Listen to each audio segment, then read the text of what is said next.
Chers téléspectateurs, Assalamu alaikum wa rahmatullahi wa barakatuh. Par la grâce d'Allah subhanahu wa ta'ala, nous sommes réunis pour ce programme spécial à l'occasion du mois de Muharram 1442. Je tiens à remercier la chaîne Babul Hidayat de m'avoir donné l'opportunité de parler à propos des héros de Karbala. Ces personnes exceptionnelles qui ont tout sacrifié pour sauver l'islam. Inch'Allah, durant les prochaines nuits, on va honorer ces compagnons fidèles qui n'ont pas lâché Imam Hussein alayhi salam jusqu'à leur dernier souffle. Je vais essayer de vous présenter le martyr ou certaines anecdotes concernant les héros de Karbala. Mais avant tout, aujourd'hui et demain, voyons ce qu'est l'Azadari. Pourquoi nous faisons le deuil de Imam Hussein alayhi salam?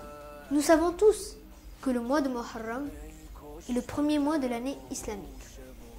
Contrairement aux autres communautés et peuples qui font la fête le premier jour de l'an, nous, les chiites, nous commençons l'année triste et endeuillés. Pourquoi ne pas être triste?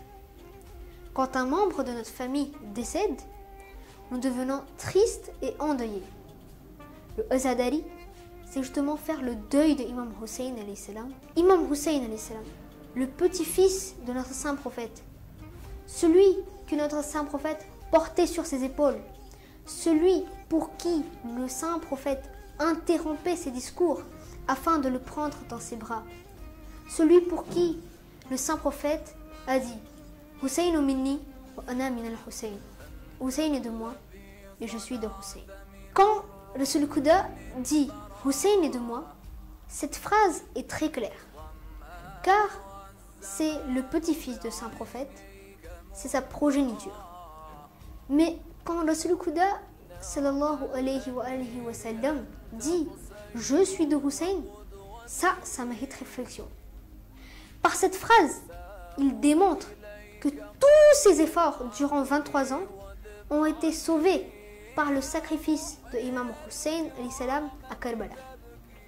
C'est-à-dire que le Coran, le namaz ou la Shariat seraient anéantis par Yazid si Imam Hussein alayhi salam ne se serait pas soulevé contre lui. Donc c'est pour cela que nous commençons l'année avec tristesse. Certains musulmans pensent qu'on ne devrait pas faire le deuil d'une personne déjà décédée. Ils critiquent ainsi le Azadari. Voyons dans le Saint Coran la sourate Yusuf, chapitre 12, qui nous raconte l'histoire de Nabi Yusuf et de Nabi Yaqub.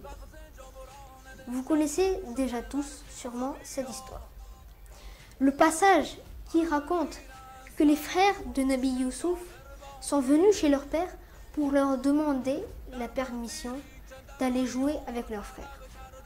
En fait, ils complotaient contre leur frère pour le tuer. Finalement, ils décidèrent seulement de jeter Nabi Yusuf dans un puits et ils sont revenus chez leur père en pleurant, en disant qu'un loup a malheureusement dévoré Nabi Yusuf. En entendant cette triste nouvelle, Nabi Yaqub devient très triste. Il commença à pleurer pendant des années à tel point qu'il en perdit la vue. Comme Nabi Yaqub a pu faire le deuil de son fils Nabi Yusuf, donc nous aussi pouvons faire le deuil de Imam Hussein alayhi salam.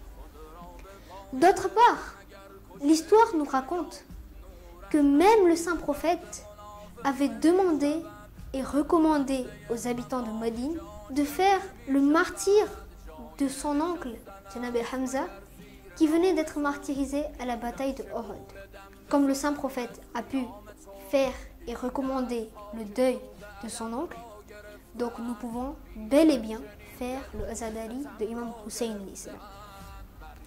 Je vais vous citer quelques hadiths concernant le Azadari.